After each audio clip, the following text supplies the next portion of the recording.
வந்து நம்மக்கிட்ட பகிர்ந்துக்கிட்டாங்க. அதில் குறிப்பாக வந்து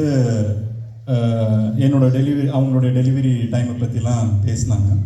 பட் எனக்கு ஒரு சின்ன இன்சிடெண்ட் ஞாபகத்துக்கு வருது, என்னோடய லைஃப்பில் நடந்தது. ஏன்னா அவங்க உறவுகளை பற்றி பேசும்போது என்னோட ரித்தி டெலிவரி ஆகும்போது யாரும் இங்கே உறவினர்கள் யாரும் இல்லைங்க. அந்த டெலிவரி டைம் அன்னைக்கு அந்த குளிரில் அந்த பனியில் ரச சாதமோ தென் அந்த டெலிவரி ஆனவங்களுக்கு என்ன எடுத்துகிட்டு வரணுமோ அது யார் எடுத்துகிட்டு வந்தாங்கன்றது மேடத்துக்கு நல்லாவே தெரியும். என்னோட அண்ணனோ என்னோட அப்பாவோ அம்மாவோ யாரும் வரணும், என் மாமியார் யாரும் வரணும். இவங்க 2 பேரும் தான் வந்திருந்தாங்க. நண்பர்களாக இவங்க 2 பேர் தான் வந்திருந்தாங்க. ஸோ இது வந்து இங்கே நடக்குது. இதே ஊரில் டெலிவரி ஆயிருந்துச்சுன்னா கண்டிப்பாக என்னோட உறவுகளில் யாரோ ஒருத்தங்க நிச்சயமாக வந்திருந்திருப்பாங்க. ஸோ அப்போ ரெண்டும் பேலன்ஸ்டாக தான் இருக்குது. அதாவது நீங்கள் ஒரு வெளிநாட்டில் இருக்கும் போது அங்கே ஒரு ஃப்ரெண்ட்ஷிப் வந்து ரொம்ப இம்பார்ட்டண்ட்டாக இருக்குது. இதே இது நீங்கள் ஊரில் ஒரு கல்யாணம், ஒரு காட்சி, இல்லை ஒரு எந்த விதமான நல்லது கெட்டது நடந்தாலும் அங்கே உறவுகள் வந்து முக்கியமான ரோலில் இருக்கிறாங்க. எனக்கு இப்போ நான் ரீசெண்டாக நெட்ஃப்ளிக்ஸில் வந்து ஒரு டாக்குமெண்ட்ரி ஃபிலிம் ஒன்று பார்த்தேன். எனக்கு அது ரொம்ப பிடிச்சிருந்துச்சு அந்த டாக்குமெண்ட்ரி ஃபிலிமு. ஜப்பானில் வந்து அதிகமான அதாவது லிவிங் பீப்புள், அதாவது என்னென்னா மோர் தென் 100 இயர்ஸ்க்கு மேலே அங்கே இருக்கிறாங்க ஒரு பர்டிகுலர் ஐலாண்டில். It is a real documentary film. நீங்கள் நெட்ஃப்ளிக்ஸில் கூட நீங்கள் பார்க்கலாம். மோர் தென் 100 இயர்ஸ் எல்லாருமே. அந்த டாக்குமெண்ட்ரி ஃபிலிம் எடுத்தவருக்கு ஒரே ஆச்சரியம். அவர் அக்ராஸ் வேர்ல்டு ஃபுல்லாக டூர் பண்ணி எங்கெங்கெல்லாம் எப்படி சந்தோஷமாக இருக்காங்கன்றத அனலைஸ் பண்ணுறது தான் அவருடைய டியூட்டி. அவர் அந்த ஐலாண்டுக்கு போகிறார். அங்கே போய் பார்க்குறது ரியலாகவே ரொம்ப சர்ப்ரைசிங்கான விஷயம் நிறைய நடக்குதுங்க. ஏன்னா நம்மள மாதிரியான மக்கள் தான் அங்கேயும் இருக்காங்க. ஆனால் அவங்க வந்து ரொம்ப ஹாப்பியாக இருக்காங்க, ரொம்ப சந்தோஷமாக இருக்கிறாங்க. மோர் தென் 100+ இயர்ஸில் இருக்கிறாங்க. என்ன ரீசன்னு அவர் லிஸ்ட் அவுட் பண்ணுறார் ஒன் பை ஒன்னாக.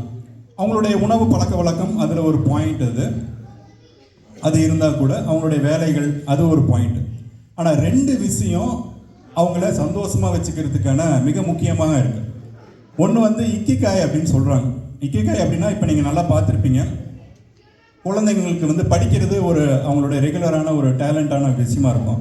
ஆனால் இந்த மாதிரி ஒரு டான்ஸ் ஆடுறது, ஒரு மியூசிக், ஃப்ளூட், எனக்கு ரொம்ப ஆச்சரியமாக இருந்துச்சு. நேற்று ரவி வந்து கித்தார் வாசிப்பார், எனக்கு நேற்று தான் தெரியும். அவருக்கு அது ரொம்ப பிடிச்சமான விஷயம் அது. ஆனால் அதை வந்து அவர் பண்ணாமல் அப்படி வச்சிருக்கிறார். பட் அவர் இதே மாதிரி நிறைய பேர் இங்கே ஒர்க் பண்ணுவாங்க. ஆனால் அவங்களுக்கு பிடிச்ச ஒரு விஷயம் ஒன்று இருக்கும். ஆனால் அது மோஸ்ட்லி சில பேர் பண்ணுவாங்க, சில பேர் பண்ணாமல் விட்டுருவாங்க. அதுதான் இந்த இக்கிகாயின்னு சொல்கிறாங்க. அதை ஹோல்ட் பண்ணிக்கலாம். அவங்க என்ன வேலை பார்த்தாலும் அவங்க இன்னொரு வேலை அடிஷ்னலாக பார்க்குறாங்க, அது அவங்களோட சந்தோஷத்துக்காக. இது செகண்ட் பாயிண்ட்.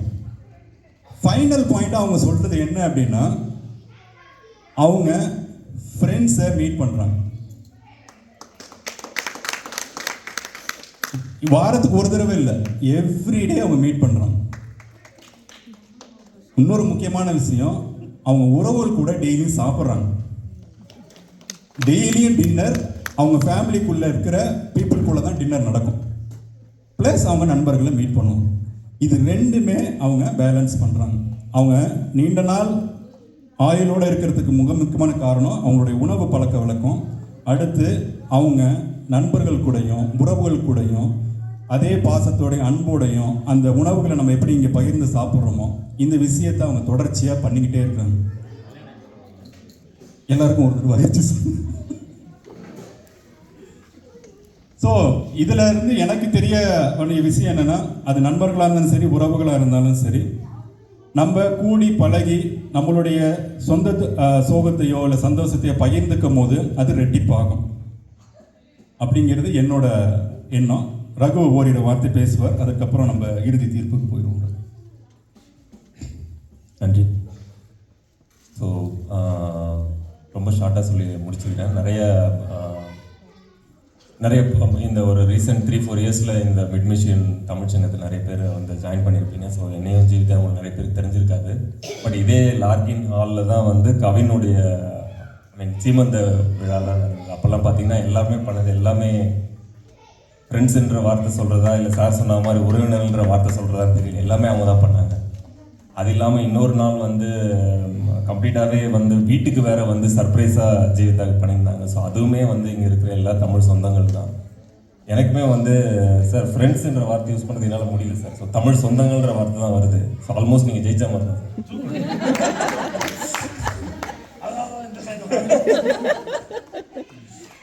ஸோ அதனால இந்த மொத்த நகைச்சுவை கலந்த ஒரு சில எமோஷனலான டைலாக்ஸ்லாம் இருந்தாலும் 2 பாயிண்ட்டை மட்டும் நான் ஹைலைட் பண்ண விரும்புகிறேன். ஒன்று வந்து சார் சொன்ன நம்ம நண்பர்கள், நீங்கள் இருக்கிற எல்லாரும் நண்பர்கள் தான். ஆனால் நம்ம கூப்பிடும்போது ஒரு பாபு அண்ணா, ஒரு பெரியம்மா, அத்தை, மாமா, அந்த நட்பை வந்து ஒரு படி மேலே அடுத்த உறவுகளுக்கு எடுத்துகிட்டு போகிறது ஒரு பாயிண்ட் சொன்னார். அது ஒரு மேலோங்கி நிற்குது. இன்னொன்று வந்து நம்ம கார்த்திக் சார் சொன்ன மாதிரி ஏன் வந்து நண்பர்களை வந்து உறவு வச்சு கூப்பிடுறோம், உண்மையான உறவுகள்கிட்ட வந்து நம்மளுக்கு வந்து ஒரு தேவையான அந்த உண்மை இல்லை, தேவையான இது கிடைக்கல, அதனால நண்பர்கள்கிட்ட அந்த உறவை தேடுறோம் அப்படின்ற ஒரு பாயிண்ட்டை சொன்னாங்க. ஸோ இந்த 6 பேர் பேசினதோட மொத்த க்ரக்ஸ் இந்த 2 பாயிண்ட்லேயும் முடிஞ்சிருதுன்னு நினைக்கிறேன். நீங்கள் சொல்லிடுறீங்களா? எப்படி சார்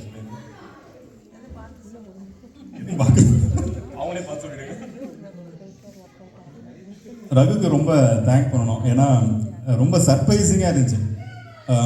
இவர் 2022ல் நாங்கள் வந்து ஒரு 3 months கழிச்சு வந்திருந்தாங்கன்னு நினைக்கிறேன். ஸோ நாம் மீட் பண்ணவும் இல்லை, மீட் பண்ண முடியல.